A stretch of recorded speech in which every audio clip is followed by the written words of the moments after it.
Bona tarda a tots. Gracias por haber venido. Buenas tardes a todos. Me dirigiré a vosotros en castellano, que también hay gente que nos está siguiendo online desde otros lugares. Bueno, en primer lugar, muchas gracias, Eloís, por tu presencia esta tarde, Marcé, por tu presencia también, y Joan Foncuberta por haber dirigido este ciclo. Una vez más, el año pasado fue la primera colaboración de KBR con el Festival Panoramic y muy contentos de dar continuidad a esta colaboración que se formaliza en este ciclo de conferencias anual que realizamos siempre a principios de noviembre con vosotros. Es un placer y no me voy a alargar, simplemente comentaros que tras la ponencia de Eloís podemos mantener un diálogo con ella. También, Eloís, la gente que esté online puede formular sus preguntas que Merced te trasladará. Y nada, vamos a estar esta semana cada día a las 7 de la tarde, hoy contigo, mañana con Mónica Velo, Joaquim Schmidt el jueves y Clement Chegou el viernes. Os invitamos a seguirnos a las 7 de la tarde cada día, presencialmente y online, menos la del viernes, que será enteramente online. Y te paso la palabra, Joan, para que nos puedas introducir el tema. Gracias. Gracias, María. En efecto, es la segunda vez que tenemos la oportunidad, el privilegio de poder aunar esfuerzos, por un lado la Fundación MAFRE y el Festival Panoramic de Cine, Fotografía e Imagen, ¿no? El año pasado estábamos en plena pandemia y fue un ciclo de conferencias que evidentemente tuvo que celebrarse completamente online, ¿no? por videoconferencia. Y en esta ocasión pues ya podemos tener un cierto público presencial, físico, al que vemos la cara, al que leemos la expresión, y esto es siempre mucho más gratificante para los organizadores y para los ponentes. De todas maneras, seguimos sumidos en cierta medida en las secuelas de esa pandemia y, por ejemplo, uno de nuestros conferenciantes, Clement Chegou, que tenía que viajar desde Nueva York debido a las restricciones de cuarentena que se aplica a los viajeros que entran en Estados Unidos, pues no podrá estar presente y será la única de las 4 ponencias que se celebrará online, ¿no? Bueno, Panoramic es un festival relativamente joven, hace 5 años que existe, bajo la dirección de Albert Gussi, Laia Casanova y yo mismo, y asesorado por una especie de comité científico que lo componen Mercè Alsina, Félix Pérez-Hita y Andrés Hispano, ¿no? Cada año establecemos un centro conceptual, un eje, sobre el que giran todas las actividades, ya sean exposiciones, conferencias, workshops, proyecciones, etcétera, etcétera, ¿no? El año pasado, por ejemplo, era la extimidad. Y este año, fruto de las vicisitudes que estamos viviendo, nos ha parecido dedicar ese campo de reflexión a el azar, la predicción y la incertidumbre. Creíamos ser muy originales con este tema, pero nos hemos dado cuenta de que es algo que está flotando en el aire. El COVID ha hecho que nuestras vidas pues, no puedan ser determinadas con la precisión, el rigor con el que antes funcionábamos, y eso ha dado justamente a esa idea de incerteza, de incertidumbre, pues un protagonismo, ¿no? una vigencia, una actualidad que se refleja en exposiciones, en ciclos, en estudios, etcétera, etcétera, ¿no? En cualquier caso, nosotros lo queremos abordar desde una perspectiva particular, que es de qué forma la imagen refleja esa incerteza o esa incerteza se vincula, tiene una repercusión en la imagen, ¿no? En lo humano siempre ha habido una vocación de exactitud que implica una capacidad de predicción. De hecho, esta capacidad de predicción es lo que de algún modo garantiza nuestra supervivencia. Es evaluando los riesgos que asumiremos en el futuro, los peligros que nos acechan, que podremos seguir con nuestra vida, ¿no? Entonces, desde la antigüedad han habido diferentes fórmulas de intentar resolver la ignorancia de lo que pasará, ¿no? Por un lado, pues teníamos los oráculos, las pitonisas, las profecías, etcétera, etcétera. En la edad moderna, la ciencia ha ido supliendo esas técnicas poéticas, pero evidentemente de poca fiabilidad. Y, por ejemplo, la física newtoniana nos ha explicado que el mundo era un mecanismo de relojería en el que si conocíamos cada uno de las fuerzas, de las masas, de las velocidades, es decir, los elementos que actuaban en él, seríamos capaces de llegar a conocer qué cosas iban a pasar, ¿no? El problema estaba en que el conocimiento de todos estos factores era absolutamente imposible precisamente por su cuantía, su magnitud y su complejidad, ¿no? Pero en cualquier caso había esa noción que se formularía en la teoría determinista, es decir, el futuro puede ser determinado. El problema es hasta qué punto quedan reductos de ignorancia que no nos permiten abarcar todos estos aspectos que han de permitir saber lo que ocurrirá, ¿no? La versión contraria, el indeterminismo, sería la doctrina que nos dirá que, no señor, que hay una serie de factores que no pueden ser ya no conocidos, sino que el azar interviene de una manera intrínseca, inherente a la realidad misma. Es decir, que no es un problema solo de conocer todos esos factores, sino que la misma naturaleza de lo real implica esas dosis, esos islotes de desconocimiento que hacen que no podamos predecir, anticipar lo que va a ocurrir, ¿no? ¿Cómo afecta todo esto a la imagen, a la comunicación visual, a la creación, ¿no? Pues desde una perspectiva estrictamente fotográfica, yo diría que hasta cierto punto podríamos evaluar la historia de la fotografía en base al criterio del azar, ¿no? Es decir, han habido unos fotógrafos que han intentado siempre controlar el resultado, anticipar qué iba a pasar, ¿no? Mientras que otros han preferido jugar con esas formas azarosas, imprevistas, accidentales y dejar que precisamente sean esas fuerzas incontrolables de lo impredecible lo que determine un resultado no necesariamente anticipable, ¿no? o previsible por nuestra propia imaginación, ¿no? El azar es una palabra de origen árabe, alzar, que significa echar los dados.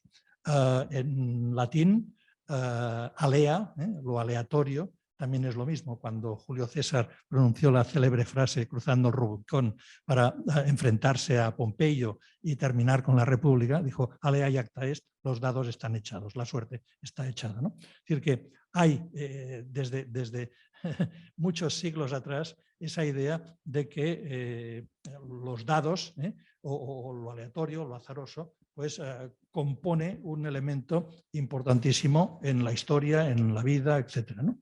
Las ciencias intentan domesticar ese azar, las ciencias naturales, pero en cambio las ciencias humanas, ¿no? La psicología, la historia, la sociología, la antropología y el arte, pues se escapan y han de reconocer que siempre esas lagunas, ¿no? Esas carencias van a permanecer como elementos sustanciales de todo nuestro quehacer. La verdad es que a la hora de diseñar este ciclo de conferencias, pues yo tenía curiosidad por toda una serie de temas. A lo mejor el programa, el contenido, no deja de tener unos componentes autobiográficos en la medida en que he buscado que personas a las que respeto por su trayectoria, por su conocimiento, por su experiencia, pues nos vengan a decir cosas interesantes sobre estas cuestiones, ¿no? Pues me ha parecido interesante que Eloís hoy inicie ese ciclo hablándonos de algo que a mí título personal me interesa mucho, que es la materialidad de la imagen. Yo pienso que en la teoría, en el pensamiento de lo fotográfico, pues ha sido muy importante, muy central el tema de la memoria, de la verdad, etcétera, pero hay otros factores, por ejemplo, lo material, lo que queda, los restos, las ruinas de esa materia palpable de la fotografía, o por ejemplo el tema del azar, de qué manera pegamos esto. Y Eloís, luego Marcé os hará un semblante más detallado, pues está trabajando sobre este tema, está preparando para la Biblioteca Nacional Francesa una gran exposición y por tanto es una especialista que nos podrá hablar de la cuestión con mucho conocimiento de causa, ¿no? Seguirá luego Mónica Bello, que es una comisaria que se ocupa del programa artístico en el CERN, el Centro de Investigación de Energía Nuclear, que se encuentra en Suiza, que es un centro, digamos, de estudio e investigación física avanzada, que tiene un programa artístico. Se invitan a diferentes artistas a permanecer en residencia y elaborar proyectos en conexión con los trabajos que allí se hacen, que es un ejemplo inteligente de cómo la creatividad entre la investigación científica y la imaginación artística pues se enriquecen, tienen intersecciones y se implementan recíprocamente, ¿no? Luego seguirá Joachim Schmidt, que es un artista alemán que personifica precisamente esa idea de lo aleatorio en la creación, en muchos aspectos, en llevar a su práctica no el objet trouvé, sino la foto trouvé, a partir de esos hallazgos, ¿no? Esos actos un poco a veces epifánicos, que es el encontrarse lo que para otros es pura basura, él lo llama fotografía lumpen, ¿no?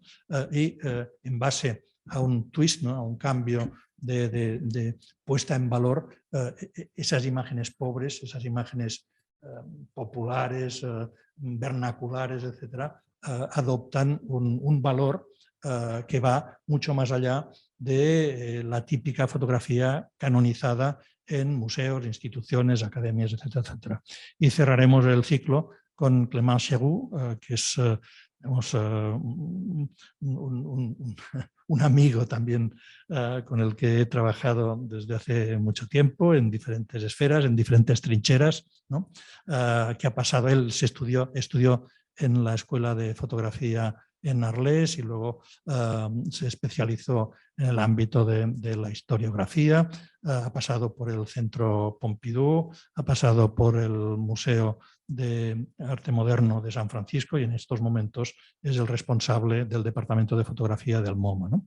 Pero al margen de esos cargos es un pensador que conoce digamos, la materia de la fotografía, la historia, que ha hecho fotografía, es decir, que conoce también el métier, ¿no? la profesión, la práctica, y eso le da pues, una visión no solo de un académico distante, sino también de alguien que sabe lo que se lleva entre manos y puede hablar con mucho más conocimiento de causa. Entonces, a él le hemos pedido que haga una panorámica de cómo el azar en la historia de la fotografía ha sido un motor de creación y a veces el elemento fundamental, ¿no? El sustentador de determinados movimientos artísticos, como por ejemplo el surrealismo, ¿no? Bueno, hecha esta introducción, no quiero robar más tiempo a nuestras invitadas de hoy, a Marcé y a Eloísa, es decir, que les dejo la palabra.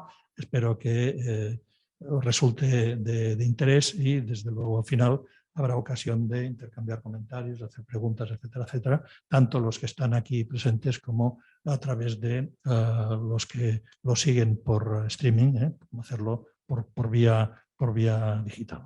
Muchas gracias. Gracias a ti. Gracias, Joan. Pues bien, nos acompaña, como ya han dicho María y Joan, en esta primera charla del ciclo del Panoramic de este año, Eloís Conesa. Ella es nacida en Lyon en 1983, es doctora en Historia del Arte y conservadora de fotografía contemporánea en la Biblioteca Nacional de Francia, en París. Está a cargo de las adquisiciones para la colección y de las exposiciones, de las que ha comisariado, entre otras, Paisajes franceses, una aventura fotográfica, 1984-2017, Joseph Kudelka, Ruinas, en 2020, y en blanco y negro, una estética de la fotografía en el Gran Palais, en esta ocasión, en 2021. Y actualmente también, como ha mencionado ya Joan, está preparando una gran exposición para 2023, donde estudia e investiga sobre los vínculos entre la fotografía y la materialidad.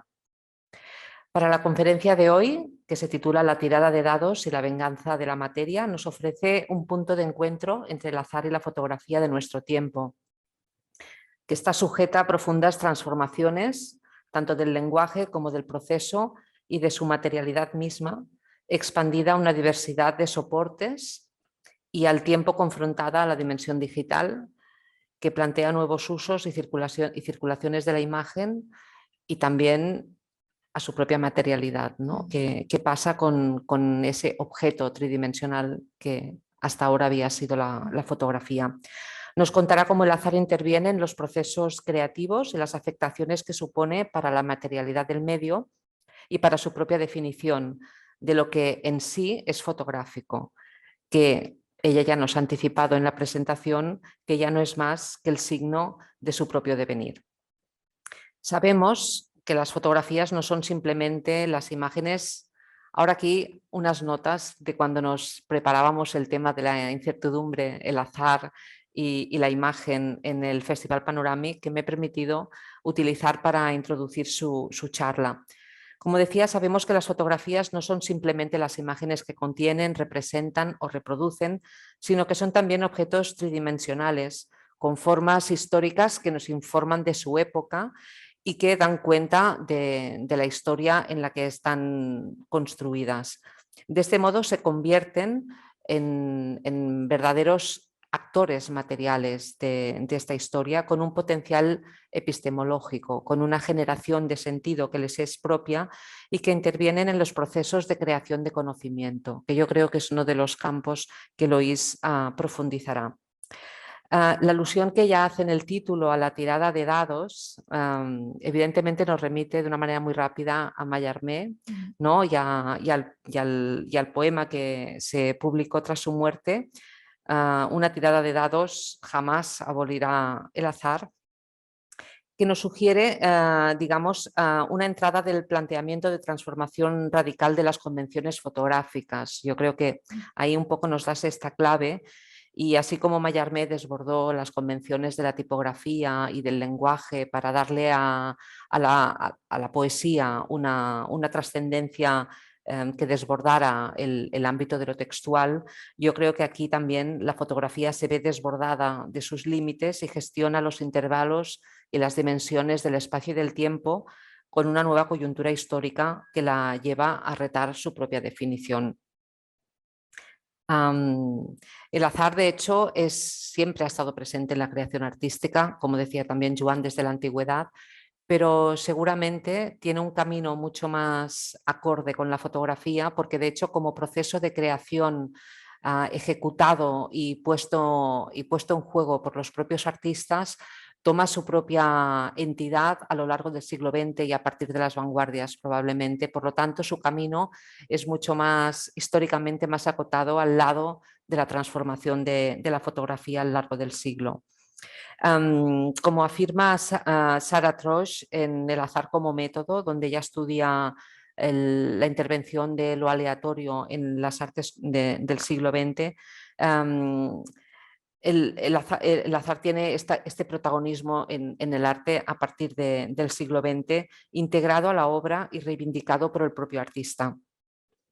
Y ya, bueno, estudia diferentes tipos de azar y cita una bonita frase de Francis Bacon que dice: en el campo de la pintura, toda pintura es un accidente, resultado de un azar y unas circunstancias inimitables, que se convierten en un gesto único y quizás irrepetible. Quizás hoy también esta afirmación pueda ser extensible en el campo de la fotografía.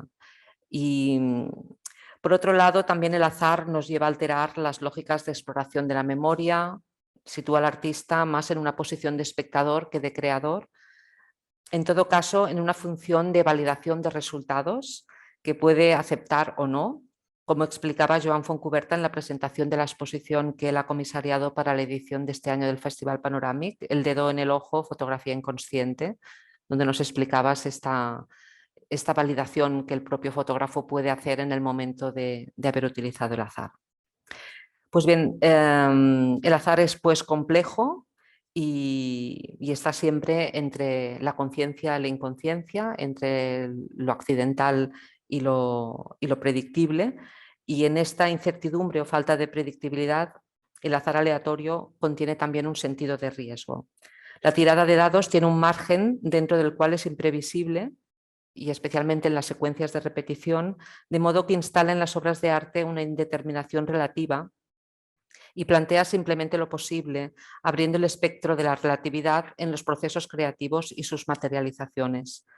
Cómo se comporta el azar y cómo se gestiona desde las prácticas fotográficas y sus consecuencias para la materialidad del medio es el tema que nos desarrollará seguidamente Lois Conesa. Después, como han dicho ya, podremos trasladarle preguntas tanto desde la sala como desde online. Y cuando quieras, Eloís. Muchas gracias, Merce.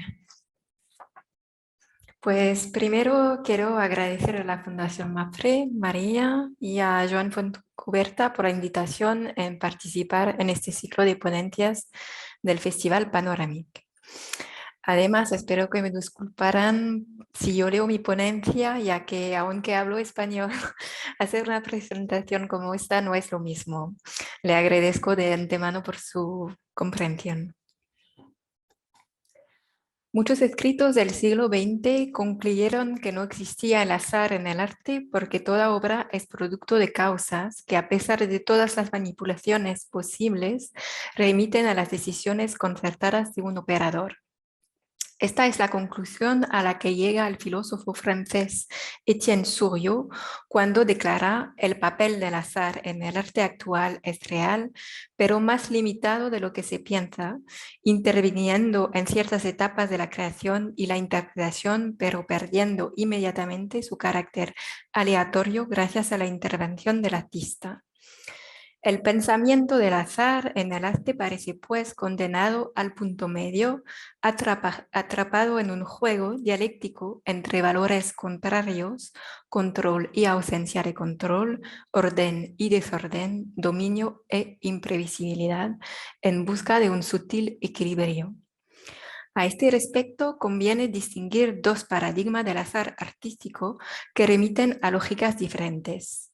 Por un lado, el azar como accidente, tal y como lo define el escritor Roger Caillois en su texto Esthétique généralisée, y que se encuentra en toda una gama del arte llamado informal, el del pintor Jean Dubuffet, por ejemplo. Por otro lado, el azar metódico, según la definición de la filósofa francesa Sarah Troche, que puede verse, por ejemplo, en las vanguardias con Marcel Duchamp, que busca preservar el azar, en André Breton, que con sus amigos surrealistas busca objetivar el azar, o en el del pintor François Morlet, que busca erigir el azar en un sistema. Un azar que podríamos calificar más bien de incidente, de desvío, de punto de partida. En el ámbito de la fotografía contemporánea es posible analizar la variedad de prácticas en función de esta distinción entre el azar como accidente y el azar metódico. Esta distinción es especialmente fructífera, como veremos, cuando entendemos el azar en términos de materialidad de la imagen. Así, tomando como hilo conductor varias obras del artista alemán Sigmar Polke y enriqueciendo mis observaciones con las de otros fotógrafos, analizaré primero las prácticas que, al aprender el azar como accidente, cuestionan el aspecto informal de la materia, y luego las que afirman su recurso a un azar metódico y desvían así la materia. Aunque distintas, ambas se unen en el sentido de que permiten pasar de una fotografía de la naturaleza a una reflexión sobre la naturaleza de la fotografía. Sin embargo, además de estos dos vías que parecen abrir la aprehensión del azar en las prácticas fotográficas contemporáneas, me hubiera gustado determinar una tercera vía inspirada en las reflexiones del artista holandés Herman de Vries, que en su fórmula Chance and Change cuestiona el azar al modo no de lo que hacemos, sino de lo que nos sucede, es decir, al modo del acontecimiento, perdón. En este sentido, destaca las prácticas de co-construcción del arte con la naturaleza y en particular sus áreas. Cuestionadas a la luz de la materialidad fotográfica, esta comprensión del azar acoge todas las metamorfosis de la naturaleza.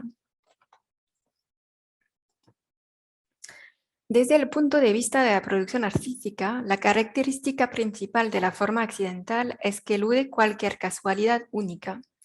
No hay una causa para la forma particular de una piedra, sino innumerables fuerzas que compiten entre sí, corrientes, choques, lluvia, que han contribuido en diversos grados a su particular rugosidad y redondez.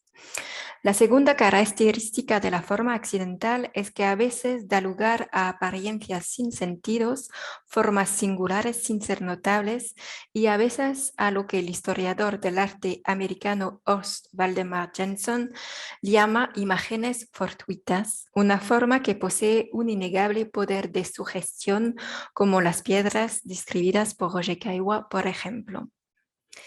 Esto puede verse en algunos de los trabajos fotográficos de Sigmar Polke, quien dijo en 1988, lo imprevisible es lo que al final resulta interesante.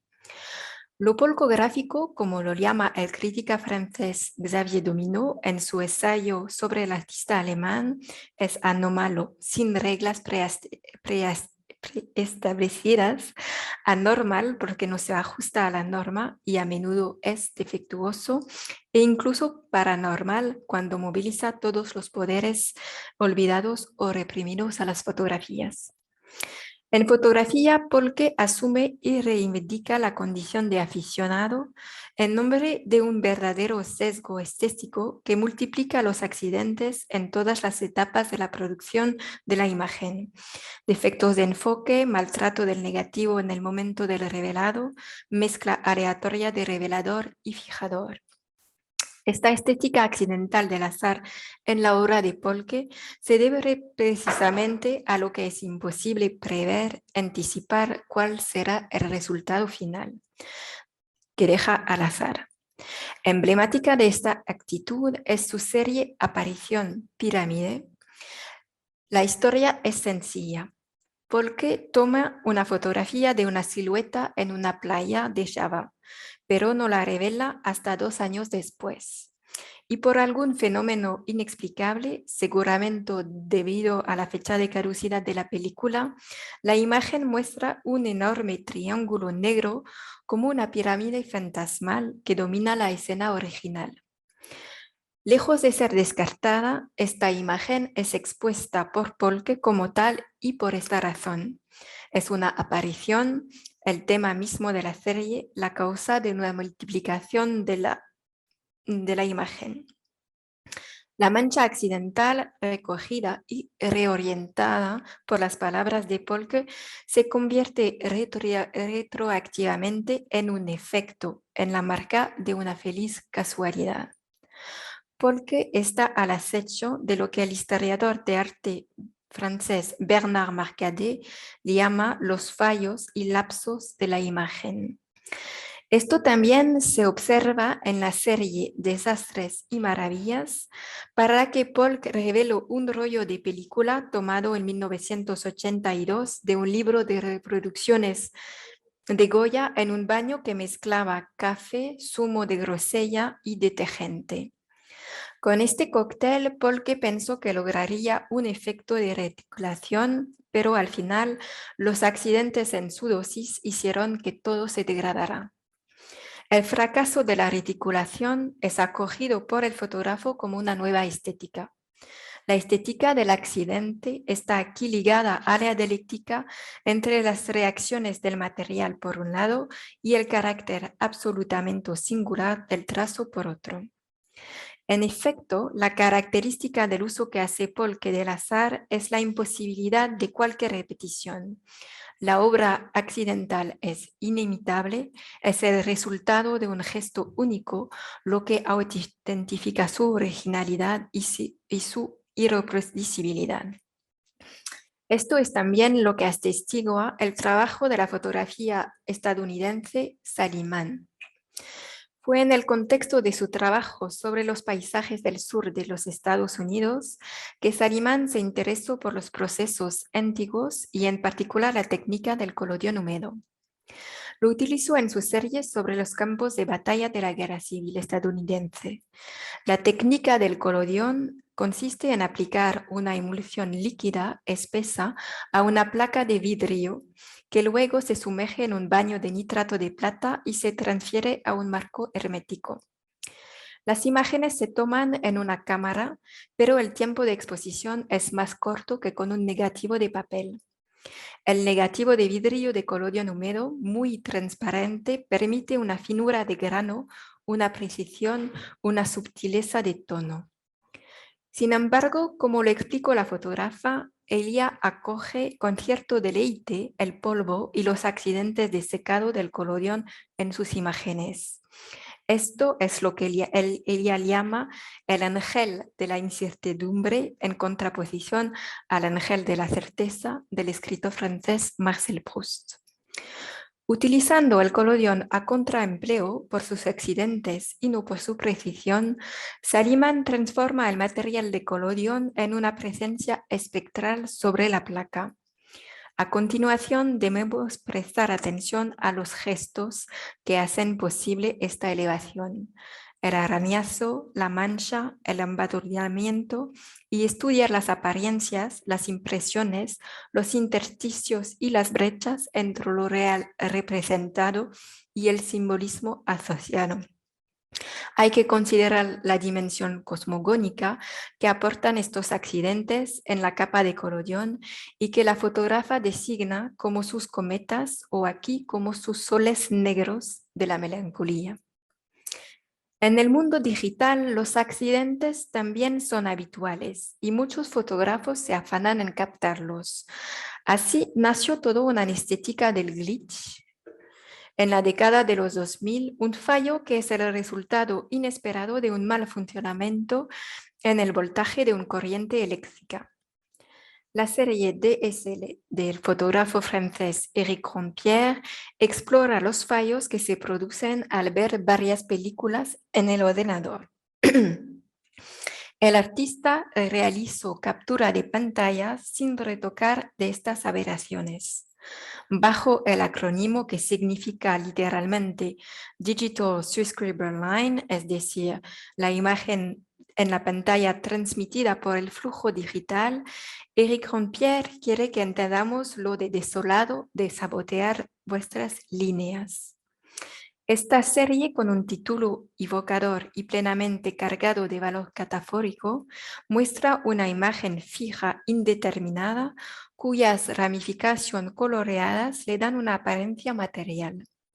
Por lo tanto, el fenómeno del fracaso digital es perceptible a través del color de los píxeles.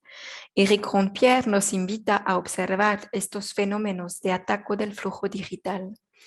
Grandpierre experimenta así con estas interrupciones puntuales de las secuencias fílmicas lo que él llama los puntos ciegos del cine, es decir, los eclipses o imperfecciones azarosas de las representaciones que son difíciles de ver en la cadencia habitual del dispositivo cinematográfico. Estos tres ejemplos nos muestran que en cuanto entra en juego lo accidental, la realización de la fotografía no es el cumplimiento de una intención, sino una aventura, en un sentido muy cercano de que el filósofo alemán Jörg Simmel da a este término en la filosofía de la aventura. Para Simmel, la aventura abarca la dinámica de una acción capaz de acoger y absorber el azar para dar sentido a lo que parecía externo al proyecto inicial. Con este respecto, podemos referirnos al famoso mito del pintor Protógenes, que en la antigüedad era incapaz de pintar la baba que sale de la boca de un perro. Y él tira su esponja por el pecho y luego se da cuenta del milagro que nace de este encuentro de la esponja y de la superficie pintada, produciendo exactamente el efecto que buscaba. Pero para continuar nuestra reflexión, debemos contar el resto de la historia tal y como la relata Plinio el Viejo en su Historia Natural.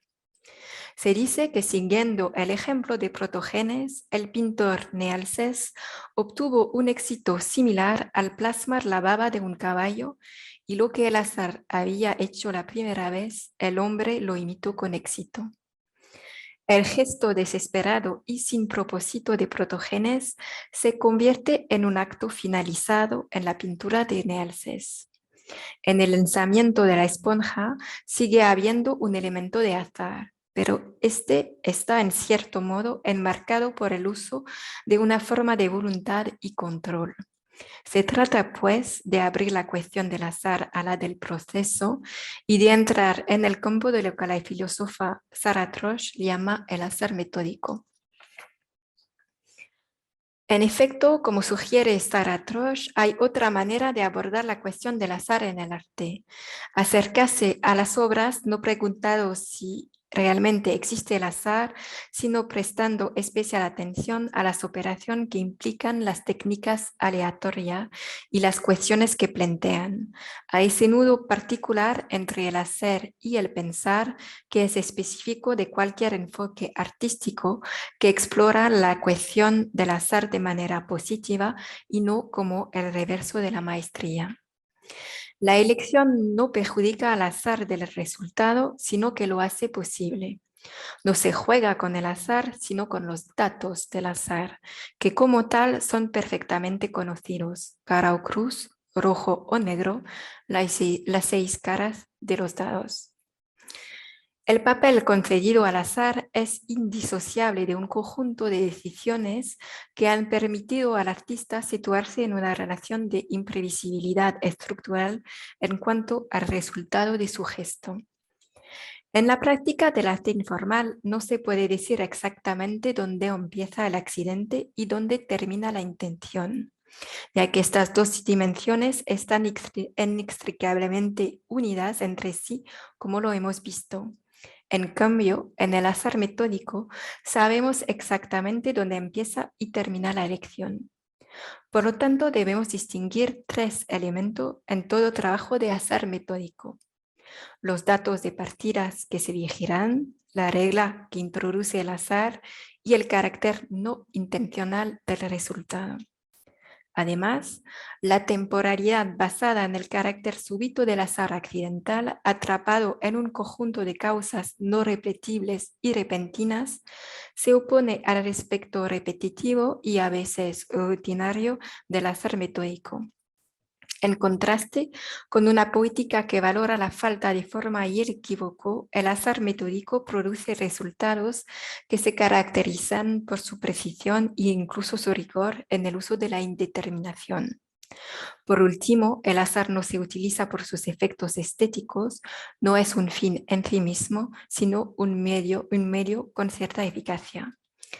Entre los diversos enfoques del azar metódico distinguiremos 2. El primero se refiere tanto a la cuestión del inconsciente como a la del hallazgo. El segundo está más relacionado con las nociones de combinatoria. La variedad de decisiones fotográficas resultantes de estos procedimientos abre el diálogo entre el protocolo y el azar. En cuanto a la primera acepción del azar metódico, observamos que afecta a la materia prima que inspira la obra, al lugar del autor y al uso del dispositivo. Por ejemplo, en su serie Presagios, el fotógrafo japonés Hideyuki Ishibashi parte del recuerdo difuso de un sueño, un halo persistente del inconsciente que dibuja cada mañana al despertar. Después busca en los mercados de antigüedades y en Internet fotografías antiguas cuyo contenido pudiera ser similar al de sus dibujos. El método aplicado aquí es el del encuentro fortuito, pero este está orientado. Una vez desmontadas, fragmentadas, las imágenes pierden su significado original y proporcionan la materia prima para una nueva imagen, organizadas como un mosaico con contornos definidos. Un largo proceso de fusión elimina los signos de ruptura entre los diferentes fragmentos, dando a la imagen la apariencia de una fotografía uniforme, aunque naturalmente alterada por las diferentes etapas del proceso. Al ensamblar todas estas imágenes en una sola, proponiendo una nueva imagen creada artificialmente por un proceso complejo, el fotógrafo lleva al observador a replantearse la ambigüedad del acto de mirar. Cuestiona la fotografía como proyección de lo imaginario, fabrica lo real y manipula el acto de observación. Lo que el fotógrafo busca no es el azar como tal, sino el proceso puesto en juego por la confrontación con un material externo capaz de activar los mecanismos inconscientes del sueño. El desvío a través del azar es el medio capaz de articular la conciencia y el inconsciente a la manera de Max Ernst en sus borradores y collage. Otra forma de conseguir esta ruptura de los hábitos visuales que se produce por el uso programático del azar y que influye en la temática de la imagen es poner en juego solo aquellos elementos que técnica y químicamente han permitido que la imagen se produzca. Esto es lo que pone de relieve la escuela de la fotografía pobre, que fue una de las primeras en las décadas de los 80 en intentar domesticar el azar, al mismo tiempo que acogía la diversidad de sus significados. La expresión prácticas pobres fue acuñada en los años 80 en referencia al arte pobre para designar más que estas investigaciones la simplicidad de los medios técnicos. Cámaras juguetes, cámaras desprovistas de sofisticación, tecnología, etc. El trabajo sobre el desenfoque, así como sobre la materialidad de la película, tienen muchas resonancias en la búsqueda contemporánea de una estética espontánea y de un espacio específico de invención de la realidad. Los efectos de entrada en la imagen, como el viñeteado, el desenfoque o la acentuación de los contrastes, deprecian la valoración tradicional de la imagen por sus criterios técnicos y estéticos, cuya imprecisión y espontaneidad onírica acaricia. En 1970, la fotógrafa estadounidense Nancy Rexroth utilizó una cámara de juguete para evocar los recuerdos de su infancia en Iowa. La Diana, una auténtica máquina de azar poético según la fotógrafa, es una cámara de plástico fabricada en Hong Kong que le costó solo 89 céntimos. Hasta 1977, Rexroth utilizó esta cámara para realizar imágenes cuya imprecisión y espontaneidad onírica apreciaba. En este contexto, la relación con el azar que la fotógrafa teje con esta cámara, cuyas reacciones ella no puede controlar realmente, se erige en una estética significativa que tiene vínculo con el trabajo del inconsciente y cuya metáfora sería la imagen latente. En 1986, la revista española Fotovisión publicó un número especial sobre las cámaras pobres, ofreciendo un panorama muy completo de la fotografía europea que favorecía el uso de estas cámaras. Utilizando varias cámaras de juguete, los autores reivindican una espontaneidad de visión no decisiva en sus imágenes y en los textos que las acompañan.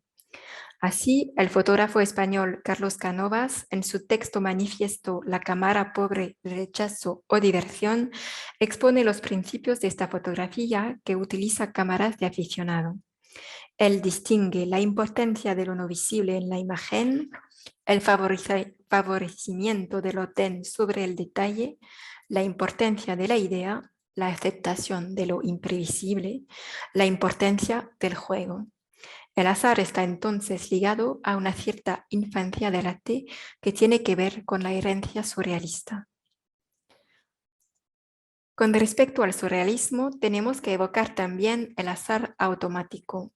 Así, el fotógrafo alemán Andreas Müller-Pohl tomó una serie de fotografías al azar entre 1979 y 1982, titulada Transformance, de las que luego seleccionó las más interesantes estéticamente.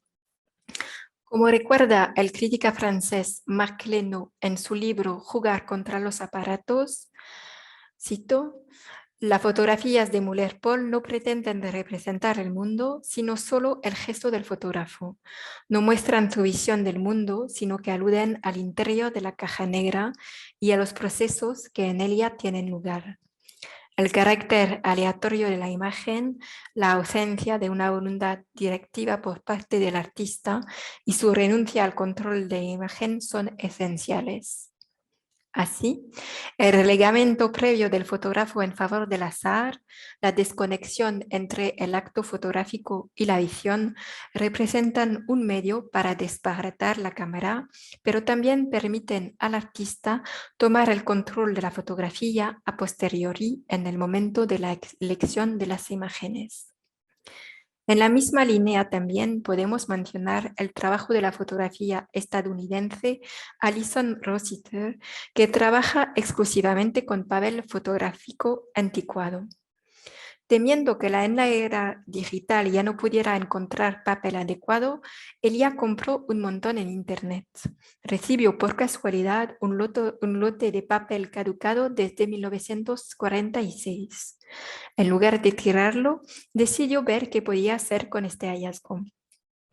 Revelando unas cuantas hojas sin exponerlas a la luz, descubrió que la degradación de las sales de plata y la gelatina, la humedad y el paso de la luz a través de una caja no hermética hacían que aparecieran formas en el papel una vez revelado. Fascinada por este descubrimiento, compró cientos de lotes de papel de gelatina plata en blanco y negro, ya obsoleto. Perdón. Para hacer emerger las formas, a menudo imprevisibles, sigue protocolos precisos.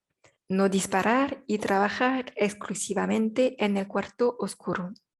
Se adapta al material. En algunos casos, sumerge parcialmente el papel en el revelador y obtiene así paisajes abstractos muy geométricos. En otros, hace correr el revelador sobre el papel, dando lugar a dibujos que evocan tornados y nubes.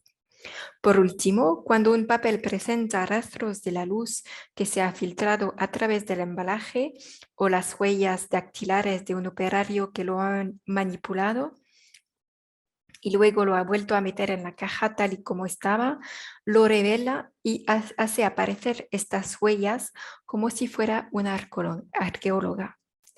En todos los casos, su objetivo es sacar a la luz imágenes latentes, ajenas a la realidad, pero presentes en el propio material, como un escultor saca una forma ya latente de un bloque de mármol. La fotografía es el único tema de sus fotografías. Sus imágenes son el testigo de su propia creación. El azar, objetivo descrito por André Breton como el nudo del problema de los problemas y que remite al lugar de un encuentro, está en juego en estas imágenes. Cuando se objetiva, el azar puede funcionar como un punto de encuentro entre el hombre y el mundo, un nudo entre el deseo, el pensamiento y la práctica, un pasaje entre el pasado, el presente y el futuro.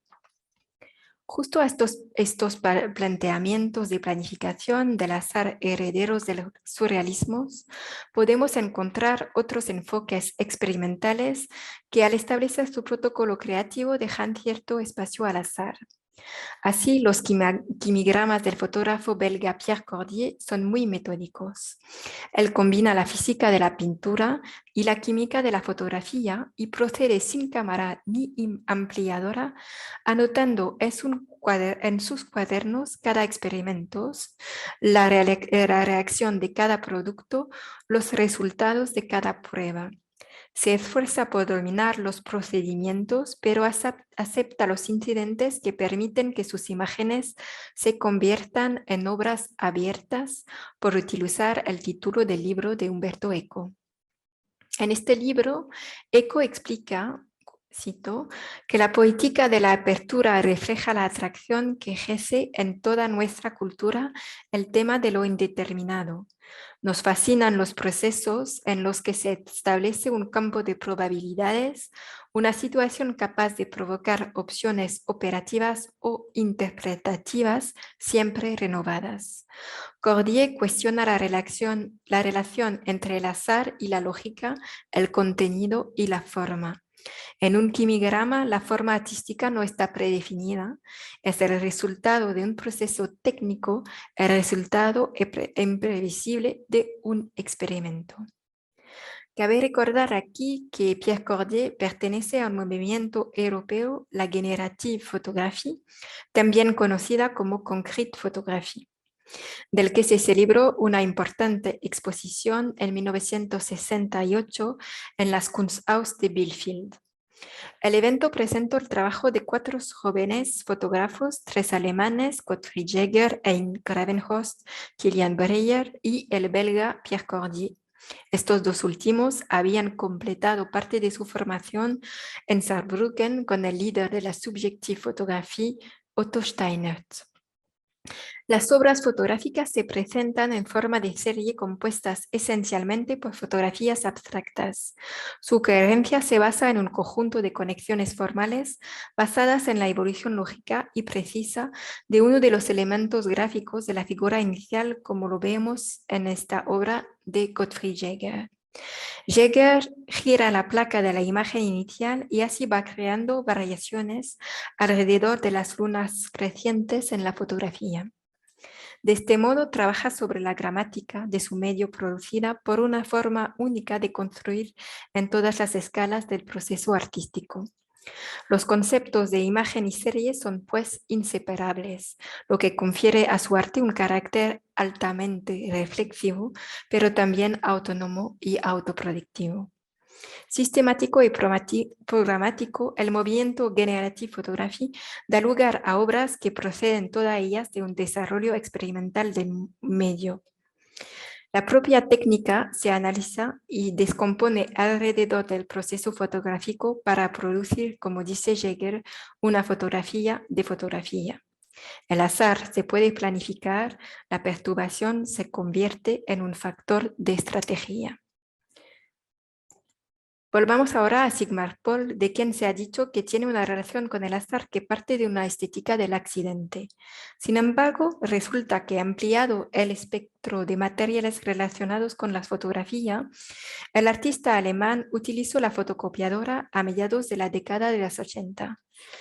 Mientras que los accidentes químicos de sus fotografías eran una forma de unicum, Polke con la fotocopiadora acoge el azar de forma programática, creando lo que Xavier Dominó llama una catástrofe fotocopiadora. En la serie Tránsito, Polke fotocopia la imagen de un registro policial, interrumpiendo y reanudando el proceso de copia, cada vez moviendo ligeramente la imagen, pero sin ver los efectos del movimiento aleatorio de su mano sobre la obra. Es aquí más que el accidente, el incidente que interesa al artista, un incidente que se percibe como la ruptura del orden establecido de un sistema que lo preexiste. Polke explica y cuestiona su enfoque en estos términos. Con estos errores de impresión, uno está al acecho de los incidentes. ¿Por qué me parecen tan valiosos estos incidentes? Porque la reproducción puede practicarse indefinidamente sin que haya nunca un error. Y porque espero que de repente algo salga mal. Xavier Dominó resume entonces la postura de Polk diciendo, y cito, que es una postura que expulsa lo fotográfico de la fotografía y la expone a todas las incertidumbres de la tierra de nadie. Las prácticas digitales no se quedan atrás en el advenimiento de esta relación programática con el azar, como demuestra la serie Silent Mutation del fotógrafo francés Lionel Bayol-Temin. Creadas a partir de fotografías de paisajes reales, estas obras resultan de la modificación de su codificación digital, según la técnica del data moshing, que crea cortes y distorsiones de algunos de sus elementos. Aquí es la programación del accidente antes de la creación de la imagen final, lo que provoca visiones irreales y equivalentes de carácter artificial. Las imágenes ponen de manifiesto de forma violenta las mutaciones silenciosas que la actividad humana está provocando en el medio ambiente. En Lalande, el fotógrafo que materializa la desnaturalización del medio ambiente y pone de relieve las mutaciones, a priori invisibles, de las consecuencias de la contaminación industrial o de los trastornos climáticos. Estos juegos de programación del azar crean una simbiosis entre la realidad y la virtualidad. Asimismo, la obra Safeland pone de relieve el motivo del vapor de lo nebuloso, que es una constante en la iconografía del azar en la fotografía, como lo ha señalado el historiador del arte americano Robin Kessler en su libro Photography and the Art of Chance. Kessler explica que el vapor se ha convertido en el signo de un determinismo sin Dios y, como lo comenta Kessler, cito, se encuentra en el azar una inquietante interfaz entre el fracaso humano y el desprecio cósmico, y en la fotografía el medio más apropiado para materializar esta indiferencia del cosmos, así como las traiciones atmosféricas de la vida moderna. Estas consideraciones sobre las relaciones entre el azar y la naturaleza nos permiten establecer el vínculo con lo que será la última parte de mi presentación, inspiradas por las reflexiones de Herman de Vries sobre la articulación entre chance and change, azar y cambio.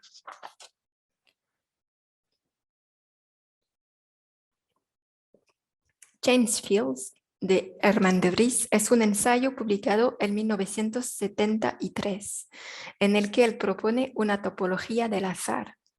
Como lo señala la historiadora del arte francés Anne Mauglin-Delcroix, la noción de campos de posibilidad que se explora aquí está en consonancia con los datos en lo que la ciencia más reciente confirma las intuiciones del pensamiento budista a favor de un enfoque no dualista, no binario y no estática de una naturaleza entendida como complejidad infinita y movimiento constante. En este contexto en el que se explora el azar a la luz de la naturaleza, los fotógrafos optan por cuestionar la indeterminación positiva de la realidad que el azar hace sensible. A partir de ahí, sería posible evocar el lugar del azar natural en la fotografía, es decir, la parte mutagénica y evolutiva de la naturaleza en el azar. El azar es entonces la aleatoriedad, lo que hace un evento. Volvamos al ejemplo de Polk con otra serie, esta vez sin título, azul violeta verde, en la que el papel fotográfico se vuelve radioactivo mediante la aplicación de uranio y se convierte así en una emanación sobrenatural de la luz. El trabajo se centra en ver lo que se produce, lo que sucede. El alquimista emplea así la capacidad creativa de la naturaleza y crea una química natural. Como explica Bernard Mercader, Polk utiliza los materiales químicos más sofisticados y artificiales para redescubrir miméticamente el despliegue natural de las cosas. No se trata de proponer una reproducción de la naturaleza, sino una reproducción del proceso de la naturaleza, una naturaleza naturalizadora, un mundo en el que se descarta la repetición en favor de la diferencia. Del mismo modo, con su obra Nuancier sensible, la fotógrafa española Blanca Casas Brulet propone de trabajar con papeles fotográficos blanco y negro con distintas emulsiones y velados. Los papeles se evalúan con la luz natural y la fotógrafa deja que el proceso le escapa por la acción de la natura. De esta manera, la artista se interroga plásticamente sobre el momento de la aparición de la imagen, así como su proceso de fabricación. Concibe al fin y al cabo el trabajo de creación como el lugar donde desarrollar un lenguaje plástico para intentar hacer sentido al tiempo y a la luz que se hace forma. Encontramos en la obra de Blanca Casas materiales, medios y procesos utilizados con la intención de cuestionar lo inacabado. Propuestas que hablan de manera metonímica del trabajo a partir de la interrogación sobre su propia consistencia. La imagen se nos presenta como inestable, no fijada, en forma de objetos inciertos e incipientes. La noción de precariedad aquí tiene también que ver con el azar como acontecimiento, momento fugaz de suspensión entre dos estados inciertos. Así, la fotografía contemporánea tiene una relación cada vez más fuerte con la naturaleza, generando a la luz del antropoceno una forma de arte involuntario que se puede captar mientras se pasea o a través de inventos tecnológicos que permiten domesticar y preservar los efectos del azar. Esta capacidad de acoger un acontecimiento que puede traer otro acontecimiento caracteriza la serendipia y es ampliamente compartida por los fotógrafos que han elegido co-construir sus obras con la naturaleza. Es el caso, por ejemplo, de la fotógrafa americana Megan Rabinoff, que tras estudiar los cianotipos del siglo XIX de Anna Atkins, optó por utilizar este proceso en exteriores en 2013. En su serie Littoral Drift y Ecotone crea cianotipos directamente en el entorno donde los elementos lluvia, olas, viento y sedimentos pasan a formar parte de la fotoquímica. Este proceso de co-construcción con la naturaleza lo tenemos también en la serie Gastrópodas de Joan Fontcuberta.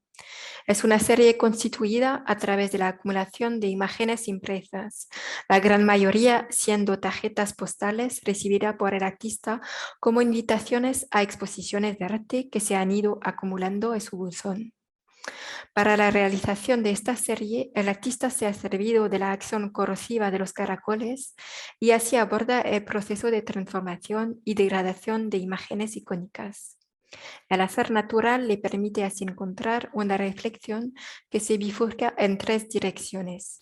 Una sobre la autoría de la obra, la otra sobre el trabajo en producción en el arte contemporáneo y una tercera que hace referencia a la sobresaturación actual de la imagen.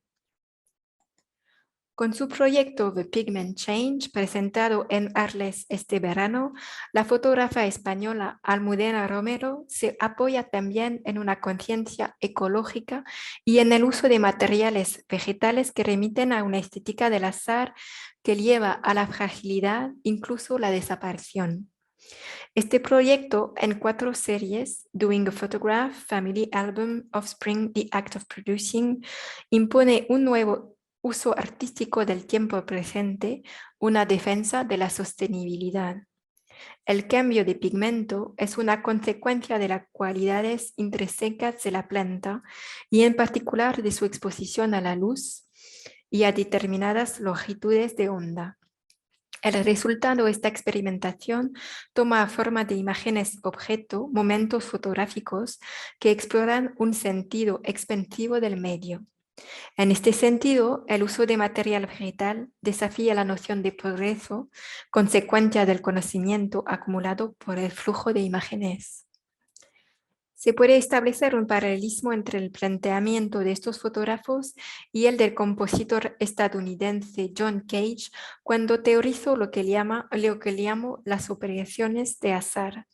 Partiendo de la distinción entre las palabras inglesas random, entendida como un uso voluntario del azar, un azar provocado, y chance, que designa lo que sucede por azar, que se refiere al azar encontrado, Cage puso de manifiesto la modalidad paradójica de este azar voluntario que se produce metódicamente, pero se experimenta no en el mundo de lo que hacemos, sino en el mundo de lo que nos sucede, en el modo del acontecimiento.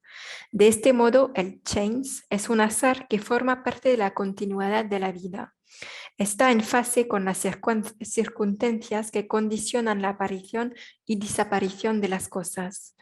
Con esta comprensión del azar en su dimensión evolutiva mutagénica, asistimos al deseo de reencarnar de manera más biomórficas las formas fotográficas que el rigor constructivista había creído que podían elevarse por encima de las contingencias. Mientras que en Polke, Casas-Brulet, Rippenhoff y Romero, el proceso de construcción con el peligro natural tiene lugar en el momento de la génesis de la obra y de su rodaje, en otros artistas tiene lugar después. Es el caso de Matthew Brand, fotógrafo americano, cuya serie más conocida, Lake and Reservoirs, juega con la alteración. La serie consta de unas 60 fotografías de lagos californianos. Cada una vez impresa, se dejaba durante varios días en un tanque lleno del agua del lago fotografiado. Dependiendo de la duración de la inmersión y de la acidez del agua, la imagen es atacada, deformada, decolorada o incluso destruida. Esta obra de transmutación también cuestiona la noción de la pérdida, de la desaparición. También es, como señala Marc Leno, el fruto de la investigación sobre la relación entre la imagen y el sujeto que conduce a un segundo tipo de índice fotográfico, ya no solo el que vincula la fotografía como imagen con el sujeto visual representado, sino también el que vincula la fotografía como objeto con el sujeto material físico. Lo mismo ocurre con el fotógrafo francés Jean-Yves Cousteau, que sumerge sus fotografías en agua para que se corroan. Estas oxidaciones son eventos incontrolables que simplemente dejan que el trabajo del tiempo se lleve a cabo y se muestre. El resultado son unas manchas crecientes que recuerdan la realidad material de las cosas presentadas, arruinando cualquier ilusión realista en ellas. En la obra de Cousteau, el trabajo aleatorio de los elementos y del tiempo sobre la obra conserva así el azar como poder vitalista. Se nutren de una multitud de procesos para inscribir la trama de la aparición y la desaparición. Efectos de oxidación o fotografías entregadas al agua, al molde o a otros condicionantes para obtener efectos de moire oscuros o luminosos. Una alquimia por la que la realidad vuelve en fragmentos, como en la serie Pas Perdu, un homenaje de Cousteau a su amigo Guy Debord, fundador de la Internacional Situacionista, movimiento en el cual el azar ha desempeñado un papel muy importante. Además, observamos en la obra de Cousteau, como en la de Brand o incluso en la de Rippenhoff, la importancia del agua. El agua aquí actúa sobre la imagen y no solamente como en el mito de Narciso, refleja y halaga. Metafóricamente hablando, el agua es el elemento que materializa este paso de la fotografía de la naturaleza a la naturaleza de la fotografía y por lo tanto da lugar a fotografías capaces de conmover sin seducir y de emocionar sin engañar. El momento en el que la fotografía ha tenido en cuenta el carácter orgánico y evolutivo de la materialidad a riesgo de su desaparición, se trata por tanto de poner en valor el lado procesual y biomórfico del azar, incluso en obras como la serie Covariance del fotógrafo francés Raphaël Dalaporta, que imita riesgos naturales con las nubes mediante el uso de modelización informáticas. Las imágenes que componen el conjunto son aleas en referencias a la aleatoriedad de su formulación matemática, desarrollados a partir de funciones que incorporan un principio de covariancia, un concepto utilizado en la teoría de la probabilidad y la estadística. Estos aleas se materializan en forma de cianotipos sobre impresión de platino-paladio. Covariance es también un comentario sobre Equivalence, la obra de referencia en la que el fotógrafo norteamericano Alfred Stieglitz, fotografiando nubes reales, emparejaba la forma abstracta de las nubes con sus propios estados de ánimo. Estas equivalencias Ateas, en la obra de Dalla Porta, cuestionan el estatus del acto artístico y evocan nuestros propios destinos y nuestro lugar en el entorno. Y qué casualidad, hace poco leí que la mejor manera de reducir el granizo, el peligro climático más común y devastador para la agricultura europea, era inseminar las nubes con yodura de plata, el compuesto químico que en su día dio origen a la fotografía. Al final de este análisis hemos visto cómo el azar puede ser un accidente, un incidente y luego un acontecimiento, y puede provocar diversas aprehensiones de la materialidad fotográfica, que al ser agitada, desviada o metamorfoseada, puede convertirse en un efecto, un medio, una matriz gracias al azar. Precisamente porque el azar es inseparable de un conjunto de decisiones más o menos numerosas y explícitas, podemos observar una heterogeneidad tan grande en las formas de hacer que ocurra y de darle sentido. La dimensión metódica del azar le confiere un alcance crítico. No es la irresponsabilidad, sino el aspecto inminente, concertado de la práctica del azar, elaborado por reglas y reflejado en los textos de los artistas, lo que cuestiona los fundamentos de la estética. El azar solo plantea cuestiones cuando rompe con el paradigma del accidente para ser aprehendido por los fotógrafos como una disciplina en sí misma, un arte de vivir o más bien de crear, que es también una forma de liberación. En la exposición El dedo en el ojo, que se puede ver actualmente en el Museo de Granollers, hay algunas obras de los fotógrafos que acabo de comentar y mucho más, así que les invito a descubrirla y le agradezco por su atención.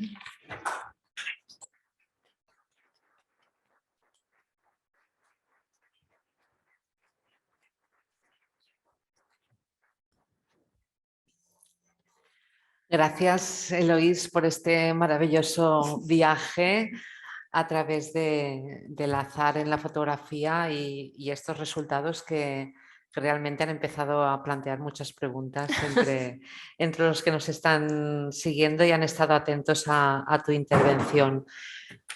Pero a mí me gustaría empezar por plantearte que nos explicaras un poco más esta idea del uso del azar, no tanto como un fin estético, como un recurso, digamos, estético en sí, sino esta idea del azar como medio, que yo creo que es muy interesante de incorporarla como un proceso de generación, ¿no? Y lo digo porque han habido un par de preguntas que un poco iban en esta dirección, ¿no? Como si quisieran poner en duda que el azar realmente se utiliza, porque luego viene la validación. Entonces dices, bueno, no es tan azar cuando luego el fotógrafo puede decidir si lo utiliza o no, si lo muestra o no, si lo convierte en obra o lo rechaza, ¿no? Y entonces me gustaría un poco que explicaras esta idea, que no se trata simplemente de pase lo que pase, sino que también hay este proceso y que en el fondo también este uso del azar y de las reacciones que puede producir también son un proceso de pensamiento, un proceso de investigación y no tanto la búsqueda de un resultado sin ton ni son, ¿no? Sí, es verdad que en la segunda parte de mi ponencia he hablado de este azar metódico con varios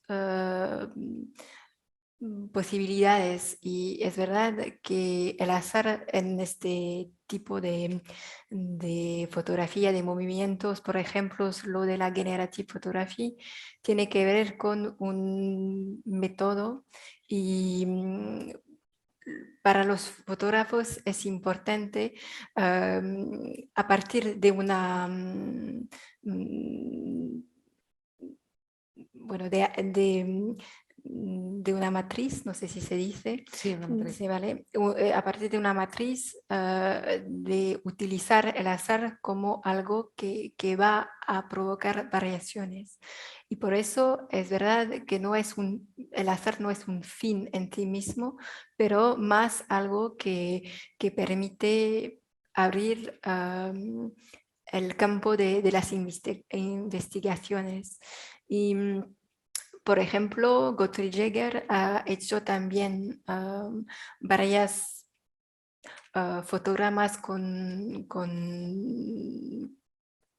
utilizando también el azar y la variación de la luz y del revelador para también traer esta impresión de variaciones a partir de una matriz, y el azar aquí está el que permite esas variaciones. Muchas gracias. Seguimos con otra pregunta que nos ha entrado online y enseguida pasamos las preguntas a la sala. Nos hacen una pregunta bastante técnica. Yo no sé si vamos a poder responderla.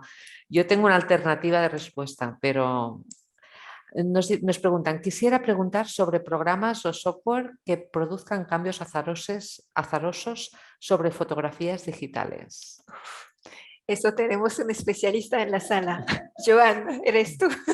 Yo creo que a las personas que han preguntado sobre esto, yo ahora buscaba muy rápido porque con nosotras ha trabajado a menudo y con Joan es una colaboradora que han trabajado juntos también, que es la investigadora y fotógrafa Pilar Rosado. Sí. Y yo muy rápidamente puedo sugerir que lean una entrevista que le hace la publicación Mosaic de la Universitat Oberta de Cataluña del junio de este año, donde ella habla de los materiales que utiliza, de los recursos que utiliza. Ella trabaja con algoritmos y en este artículo, por ejemplo, cita los algoritmos de Machine Learning, que son algunas de los instrumentos que utiliza, y a través de esta investigación, de esta entrevista que le hacen en Mosaic, tal vez encuentre, si alguien de la sala no puede aportar otras informaciones. Yo me quedaría aquí porque tampoco soy especialista en este ámbito. Y si te parece, pues abrimos a la sala. Yo sé que Joan seguro que tiene preguntas porque ya se lo estoy leyendo. Respecto a la pregunta, no hay, que yo sepa, ningún programa específico que produzca accidentes porque va a depender del ámbito de aplicación, pero sí que hay métodos, por ejemplo, Philipp Schoete, que está justamente en la exposición, que diseñó un script en el que un archivo en JPG, así como los archivos TIFF o PSD, etcétera, los puedes abrir y cerrar, y siempre mantienen la misma calidad. Los archivos JPG, como que tienen una compresión para pesar mucho menos, esa compresión siempre implica una merma de calidad, de nitidez. De manera que si uno genera un script que hace que el archivo se vaya abriendo y cerrando a mínima calidad, a la máxima compresión y por lo tanto a la mínima calidad, la imagen se va degradando ad infinitum, como si hiciésemos una fotocopia y de la fotocopia otra fotocopia y así, ¿no? Otros sistemas.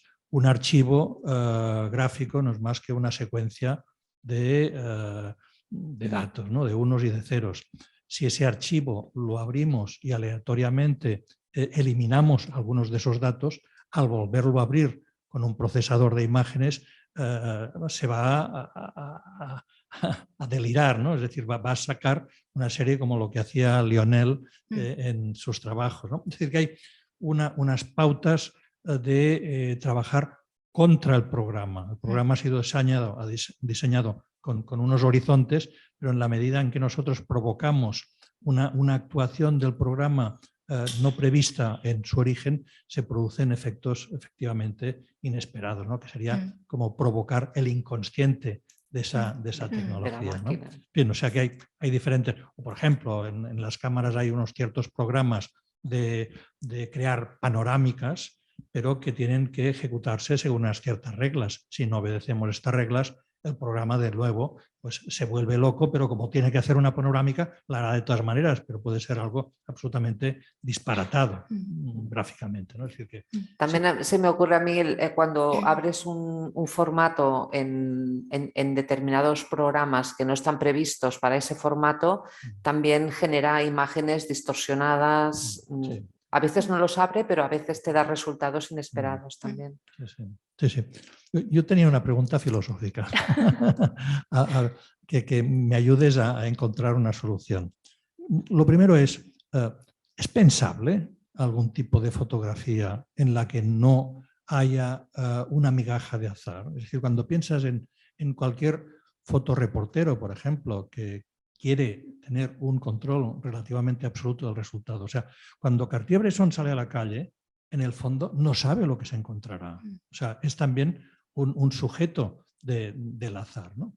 Pero entonces, el tema ya no es el azar como método. Por ejemplo, en esa exposición hay el trabajo de una artista que está ahora aquí, Francelle Coco, la brasileña, que tenía su estudio en Granollers, en Rocaumber, y entonces tenía todo su trabajo en una mesa y una noche, debido a una tormenta imprevista, un golpe de viento abrió la ventana, el cristal de la ventana, hubo una tromba de agua y todo eso dañó todo su trabajo. Al principio eso fue una catástrofe, pero a partir de ese daño sufrido por las imágenes, tal como inicialmente estaban concebidas, vino la segunda parte, que fue la aceptación del accidente y la proyección sobre esos resultados accidentales de una cultura visual, una sensibilidad,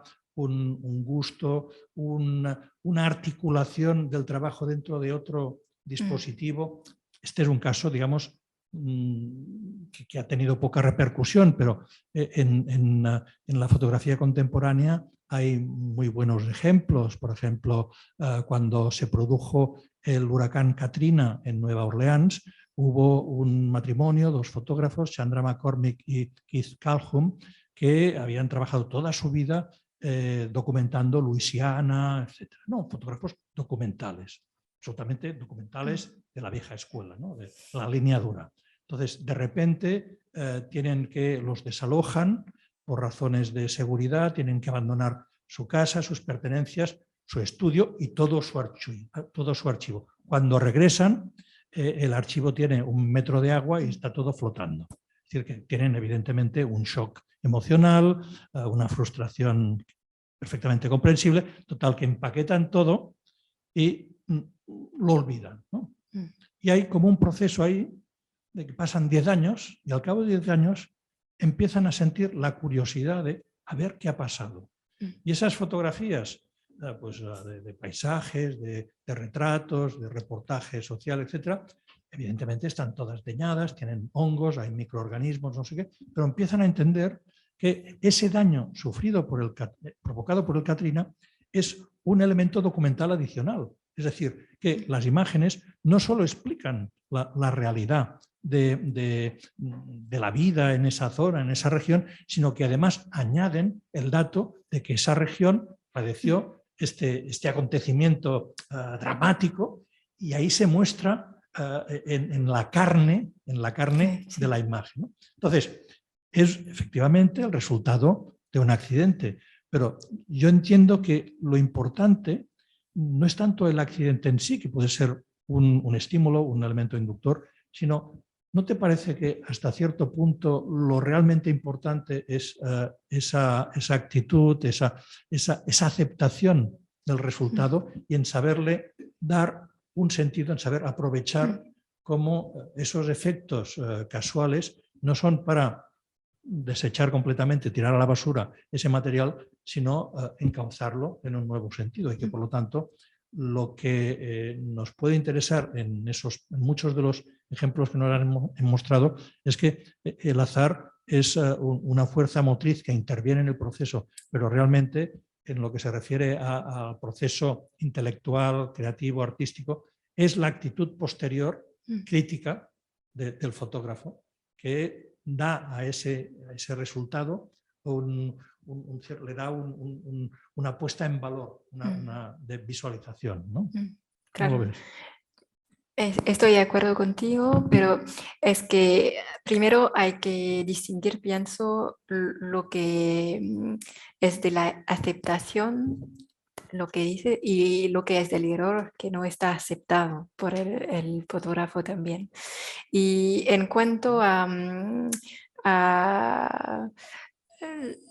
el valor aumentada de la imagen, gracias al recurso al azar, bueno, o un acontecimiento que va a permitir tener una otra visión de la obra, es que, por ejemplo, yo hablé del trabajo de Eric Rompierre, pero hay un montón de personas que están fascinadas por el glitch, pero no que le utilizan de esta manera.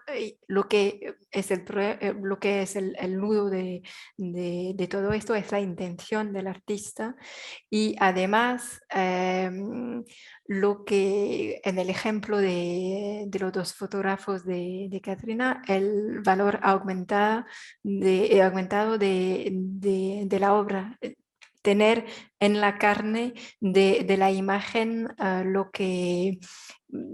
los índices del acontecimiento. Me hace pensar en otro trabajo que es el trabajo de Bogdan Konopka, un fotógrafo que trabajaba en Francia, pero que es polaco, y que también al regresar en su país encontró un álbum de familia que había en su casa, pero que había sufrido una inundación. Y él aceptó de encontrar esto y esto le motivó para hacer un trabajo. Hay varios momentos en el que el azar puede ser a priori o a posteriori y traduce una visión del artista. Y lo que es interesante también en el caso de Bogdan Konopka es que es más conocido como fotógrafo documental, pero con este trabajo se fue a descubrir también todo un trabajo sobre la materialidad de la imagen. Al trabajar sobre los moldes en las imágenes y trabaja el fragmento y la materialidad de la imagen, y eso desarrolló también otro paso en su carrera de fotógrafo, más con vínculo al experimental y a la materialidad. Así que bueno, estoy de acuerdo contigo, pero no hay siempre un poco de azar en la creación, claro. ¿Alguna pregunta más en la sala?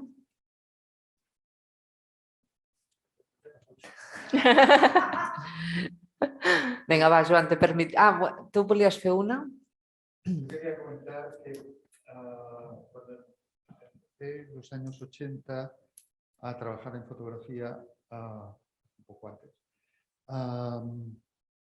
enseguida hubo todo un movimiento de una serie de fotógrafos que estábamos interesados en ir en contra del programa del fabricante, ¿no? Es decir, la idea era utilizar todos los materiales que se fabricaban para fotografía, tanto cámaras como papeles fotográficos, como transparencias, como incluso proyectores, utilizarlos justo al contrario de cómo habían sido fabricados, ¿no? Y aquí has puesto muchos ejemplos de todo este movimiento en contra, digamos, en contra del fabricante, del programa, ¿no? En contra del programa. Y a partir de ahí salieron trabajos muy interesantes y otros que no eran muy interesantes, pero eran trabajos. Y entonces, esto quizá cambió en cierta medida digamos, la idea sobre la necesidad de controlar siempre la imagen fotográfica, que nos venía de toda una historia sobre la fotografía como objeto de la realidad. Es verdad, al escucharle, yo me parecía también que hay esta tendencia de trabajar contra el programa, contra el aparato, que determine toda la producción de los 60 hasta los 90, pero con el digital las cosas han cambiado, porque hay otros fotógrafos que trabajan también contra el programa, pero los que tienen que quieren, bueno, la nueva generación también de los fotógrafos que quieren trabajar seguir trabajar con el agéntico, utilizan también, no trabajan contra el aparato, pero sino más bien con la naturaleza. Y es algo también que quise observar en mi ponencia, porque me parece que es otro movimiento que se abre, que no es contra el programa de manera contra la tecnología, pero más bien con un vínculo con los asuntos políticos, ahora también, ecologistas y todo. Sí, claro, esa respuesta de alguna manera también es una respuesta contra la ideología que el programa contiene, ¿no? Contra los condicionantes que el propio sistema impone al ponerlo en uso. Y luego hay otra posición que es más la de utilizarlo como pensamiento, ¿no? Que sería un poco como las dos líneas que también has expuesto. ¿Tenemos otra pregunta? No sé si es una pregunta, son algunos pensamientos y anotaciones. Claro, esta desobediencia, ¿no?, contra el sistema, no solamente contra el fabricante, sino que realmente con un factor político, me parece que es muy interesante y que también requiere tal vez una nota al pie a Willem Flusser, ¿no?, como el que lo ha formalizado, ¿no?, de una manera más stringente. Me parece muy interesante las referencias a Cage, a los situacionistas, tal vez Fluxus también sería interesante, ¿no? O sea, el happening como la programación del accidente. Y me parece muy interesante que el azar está vinculado de alguna forma, o así lo hemos visto hoy en muchos de tus ejemplos, con el error, pero también con lo pobre, con lo barato, con lo imperfecto, ¿no? Y me parece interesante la perfección contra la imperfección y lo que ha dicho Joan, ¿no? Ha tratado casi de explicar que el azar puede ser más perfecto que la planificación a veces. ¿Puede ser? Sí, puede ser. Y también en la nueva generación de los artistas, como por ejemplo Almudena Romero, de la cual hablé, lo que es interesante es que hay un paso más que la imperfección, que es la desaparición de la imagen. Y eso para yo que soy conservadora en una biblioteca, es algo al cual me confronté varias veces, que por ejemplo hay muchos jóvenes fotógrafos que trabajan los antotipos, ¿se dice esto? Antotipos, sí.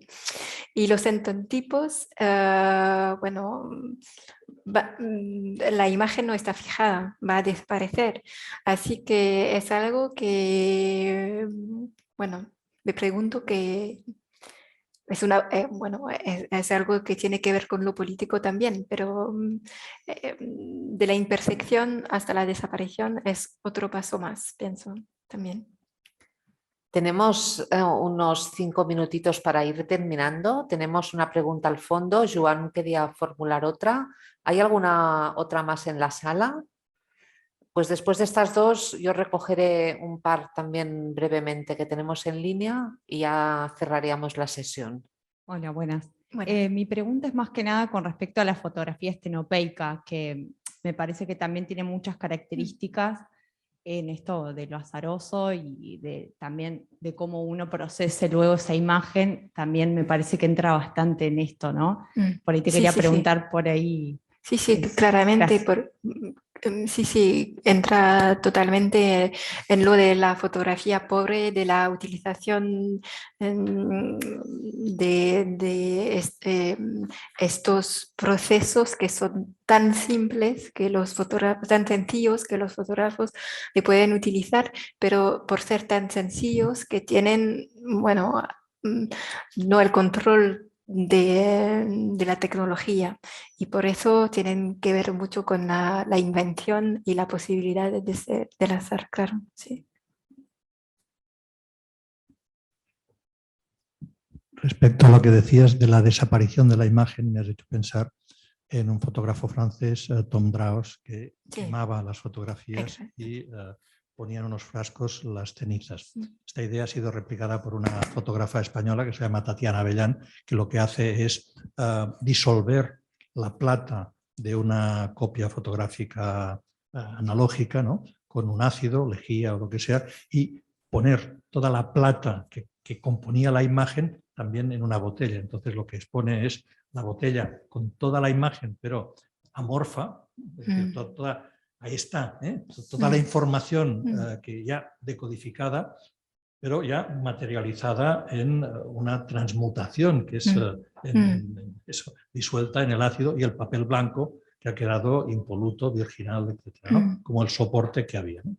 Respecto a lo que decía Moritz, viendo esa proyección de ejemplos, es cierto que nos remite a la idea de una fotografía sucia, en contraposición con una fotografía pristina, limpia, que sería aquellos tirajes hechos en la tradición de Ansel Adams, ¿no?, del sound system, y luego esas calidades sensuales que debían tener los tirajes fotográficos en una determinada época y que se ponían como canon de un cierto horizonte sustancial de lo fotográfico. Por ejemplo, han habido ideólogos de todo esto, como Lemagny, que tú conoces bien, ¿no?, Jean-Claude Lemagny. O sea, la fotografía creativa debía manifestarse a través de un objeto fotográfico que tenía unas cualidades en sí, ¿no? Además de esta idea de lo sucio, habría, y de lo pobre que ha mencionado, yo diría que hay una crítica de la noción de calidad. Es decir, que todo ese ejemplo, la mayoría, lo podríamos considerar una fotografía, entre comillas, sin calidad. Sin calidad, cuando vemos, por ejemplo, Aprende a hacer fotografías, los manuales, la calidad fotográfica con no sé qué tal, pues en el fondo los ejemplos que nos has mostrado vienen a ser alternativas que contravienen todos esos preceptos. Bueno, todo eso era un comentario, la pregunta viene ahora. ¿A ti dónde te parece que hay más dosis de azar? ¿En la fotografía del siglo XIX, donde el fotógrafo tenía que prepararse la placa con todos los avatares que eso suponía, tenía que preparar, o sea, trabajaba con una cámara de fuelles que tenía que enfocar, tenía que poner el diafragma, tenía todo manualmente, es decir, que había una concatenación de operaciones donde cualquier perturbación en una de las fases conducía al error? O bien hoy, en el siglo XXI, donde con un smartphone o con una cámara digital, pues simplemente activando el obturador, apretando el obturador, toda una serie movilizamos unos automatismos, unos programas del firmware de la cámara, etcétera, que conducen a un resultado estándar considerado correcto. ¿Dónde hay más azar? ¿En el siglo XIX o en la práctica fotográfica, o en el siglo XXI? La cuestión. A ver, no tienes el control, ¿no? O sea, que antes te sacaba una foto y no sabías lo que era. Sí. Ahora lo tienes inmediatamente. Sí. Yo creo que tienes que identificar también. Pero fíjate que hoy, al tener el control, si eso el resultado no se acomoda a unas ciertas expectativas, simplemente horas y veces hasta que el resultado complace tu expectativa. Por lo tanto, esos errores desaparecen. Yo creo que hoy en día estamos arrinconando los datos. No, pero estoy de acuerdo, pero es que pienso que hay dos cosas en lo que has dicho que tienen que ver también con la estética y con la intención estética, que en el siglo XIX el error no era una intención, mientras que ahora puede ser. Y también la dimensión de la historia. En todos los fotógrafos como Tom Draus o Patrick Bailly-Metrogan o esos fotógrafos que en los años 80 miraban la cuestión del azar utilizando procesos del siglo XIX, perdona, era también una manera de legitimar su posición como fotógrafos artistas creativos en vínculo con toda una historia de la fotografía. Y esto correspondía al momento también de la legitimación de la fotografía por las instituciones. Perdón. Y ahora esta dimensión de la historia es diferente, porque en el digital no tenemos también la ampliación necesaria también, o acabamos de tenerla, pero a mí me parece también que para responder completamente a tu pregunta, Joan, hay que tener en cuenta esta dimensión de la historia y de la intención del fotógrafo en vínculo con la historia de los pioneros, por ejemplo. Hacemos muy brevemente, porque estamos ya fuera de tiempo, dos comentarios. Nos dicen, plantea usted una estética del azar como una contraposición a la de la previsualización de Stiglitz. Supongo que se refiere al fotógrafo. Al fotógrafo de la portada, sí. Y si puedes contestar conjuntamente, nos preguntan para ti qué importancia tienen estas fotografías azarosas y estas fotografías como del azar, vale. construidas a partir del azar a la hora pues, de poder obtener una serie, un proyecto, digamos, ¿qué valoración das a esas obras producidas a través del azar? Serían estas dos, con estas dos cerraríamos. Ya sé que no son fáciles. La primera era sobre la previsualización de Stiglitz. Sí. Si tu planteamiento es en contraposición. Pues no es mi planteamiento, es el planteamiento del fotógrafo que tiene en su memoria lo de Stiglitz al hacer estas fotografías y bueno, la dimensión animista de Stiglitz, que en los equivalentes, que él reivindica una dimensión más atea, que pasa por la utilización de la tecnología y de los alias matemáticos, mientras que para Stiglitz eran los alias metodológicos. Y la otra pregunta es la importancia que tiene para ti el azar en la fotografía, supongo lo que ha traído con él, ¿no? El uso de este. Pues es lo que he desarrollado, para mí tiene una importancia, pero